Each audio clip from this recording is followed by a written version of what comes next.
Hi, my name is Officer Jesus Robles with the Houston Police Department here in Community Shield. Thank you so much for continuing to watch this program. Now, we have a friend here with us. He's visiting the Houston Police Department headquarters office because there's an important message that we want to continue to share. You want to present yourself? Hi, I'm Joe Bruner. I am a junior. I'm a student at Booker T. Washington High School. All right, a junior. And what is your aspiration? What do you want to do? Well, my goal is to, as of right now, my short-term goal is to get an understanding between cops and the community that I live in and the students that are in my school. Long-term goal, I would prefer to be a cop one day. That is awesome. He wants to know more about the police department and how the police works and students and everything. So now there's a program that's been working with students. Yes. And cops and bridging that gap, Yes. bringing us together. Can you tell us about that program, please? Yes, that program is TAPS Academy. I am Alondra Ortiz. I am the program manager for TAPS Academy. We have been an organization that's been on for 10 years. We just celebrated last December our 10th anniversary. And ultimately, our mission and our goal is to bridge the gap between youth like Joe and law enforcement like Mr. Robles here. And we work with the curriculum 11 weeks, 18 weeks to just bring the two together with different curriculums and just bring an understanding to both of them. And that is exactly why Joe is here today, because he benefited from that program. Bringing an understanding. It sounds easy to say, but how hard is that? It can be very difficult, but it can be very challenging at the same time.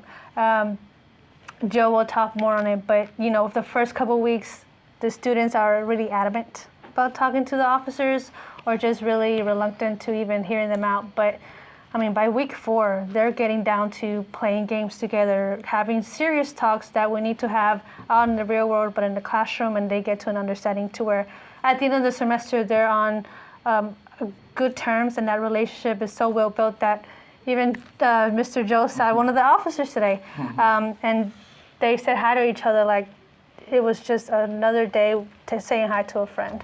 So, Joe, what is this saying hi to another officer like a friend? How did that come about? Because I know there's a very interesting story behind you, and the reason why you're visiting today, Mr. Chief Troy Finner, wanted to meet you in person. Yes, sir. Well, the officer in question is Officer Jack. He was an officer partner with TAPS as well, with Ms. Ortiz. Well, basically, I didn't necessarily agree with cops. He's seen my aspiration for it, and I'm very vocal in class. And I explained to him the situation, and I conversate with him. But Officer Jack also comes from an environment that I come from. So when I'm saying things, we're having constant dialogue, and he fully understands what I'm saying because he's been there, and he's tried to steer me away from the road that the environment can lead me in. You see? And I saw him today. It was like crazy because we only had the class first semester, and it's so crazy because we seen each other. We was like, oh my God, like it feel like it's been forever since we last talked, but it was a good environment because we have that personal relationship and that personal bond that we built in through trust and through essentially the community that we came from. We talk about building trust here with the Houston Police Department quite often, but one thing is talking the talk and then walking the walk. What does trust mean to you? How do we gain trust with you? Well, with me, per se, you say what you're going to do. It's not you say and you don't do something. You say what you're going to do. You're going to understand me. You're going to try to help me benefit from your experience, especially me being a young black adult in this cruel world. Understand the experience that I've been through and help me understand the full value of what this world has to offer, essentially. Now, for that understanding, or I guess for that trust to continue to grow, I'm sure there's a need to be authentic and to be true. To be honest, essentially. How do you discern something, an officer that actually is being true with you to an officer that is probably not being genuine with you? It's all about what they says, their body language, just the communication aspect of it. You can say something, but me living in the environment for 18 years, I can notice when you're not telling me the honest truth because I've been there, I've lived that, I know what it is, my day-to-day life. And only a certain amount of people that's been there from their day-to-day life will understand what I'm actually going through, not faking it. Because you can obviously tell a fake when you see one.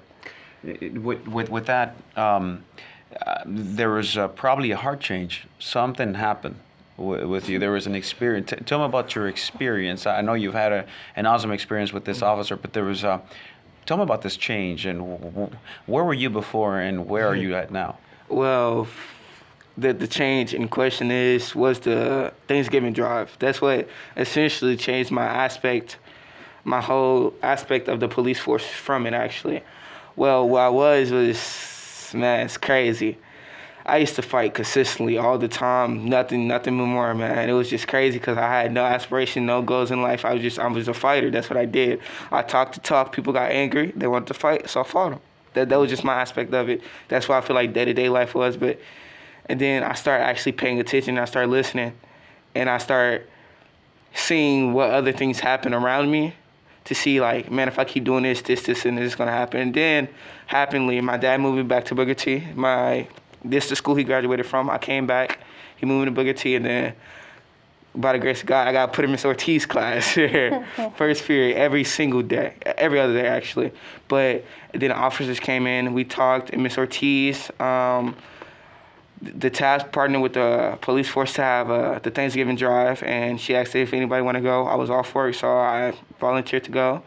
So as I went, I worked hand in hand with officers, conversating with officers to understand the realizing behind what the officers actually stand for. It's just not for being locked up or harassing you or enforcing the law. They actually take steps to help the community. As far as the turkeys, we backed 1,500 turkeys up that day. And it was just so crazy to me that these things actually happen because of social media. I'm only seeing the bad things that actually happen, and it's a rare occasion that I do see the good things that actually happen, and that's the crazy part. I think that's the main problem, because if you only get fed the bad, and you don't really understand the good, in a sense. Like, so that's what it. You said you had a feeling of before that officers, it was a terrible concept, and then when you started working with the officers, you were like, no, this is not how it is. This is not the narrative that I've been hearing. It's living it and knowing these guys. It's not.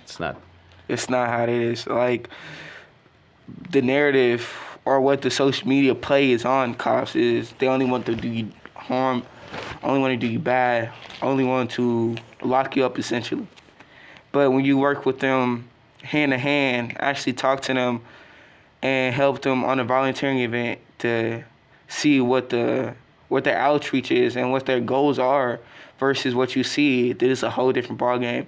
And honestly, sometimes we got to step back and look at the whole picture, not just what we're given.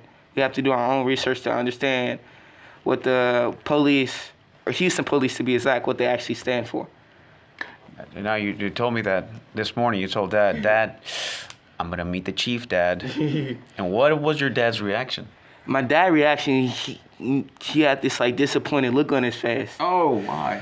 Because when being said, like, from my history, he's thinking, like, come on, man, you're better than this. He thought I was actually coming to the police for punishment. Actually, I came for encouragement and a better understanding and to communicate my experiences through the upper channels so we can hopefully get this police and black student united instead of divided as it is now. You have to be the change that you want the world to be, right? Yes, sir. You do have to be the change that you want the world to be. Now, do you want to send a message out to the kids that are watching right now and to the officers that are watching that probably think this is an upscale battle, we're not gonna get anywhere with this? What message do you want to share to them, to the kids and to the officers? Well, I'll address the kids first. Have an open mind, because it's not what you see is always necessarily true. See, social media makes its money by producing the bad. And sometimes we just need to take a day out and actually look at what we actually do. We live in a safe environment. Somebody breaking your house, who'd be the first people you call? 911. And in order for that to happen and have a good relationship with them, then you would definitely have to communicate with them, talk to them, talk to even your school officer will be a great person to talk to, because you can get a better understanding of what the job entails versus what you just see. Because it's not as always clear-throat as you see on TV.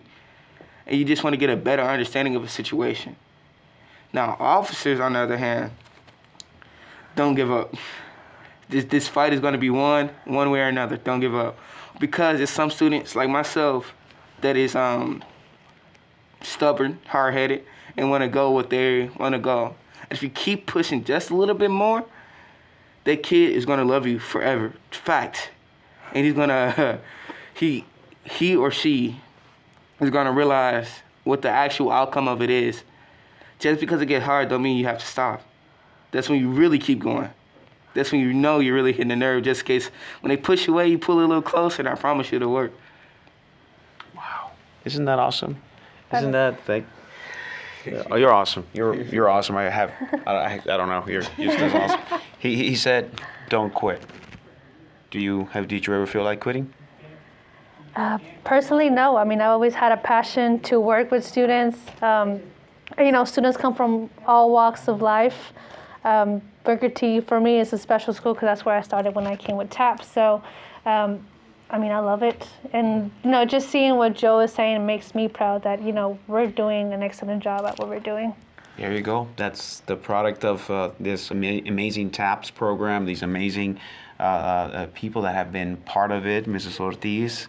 And again, my friend, thank you so much for not quitting on us and for giving us an opportunity to dive into your heart and to just change another life, and hope that one day you're able to come and join us, and you're not only sitting here as being interviewed, but be the interviewer. Okay? Yes, sir. All right? Yes, sir. All right, there it is. All right, we're going to go back to the studio, Community Shield of the Houston Police Department.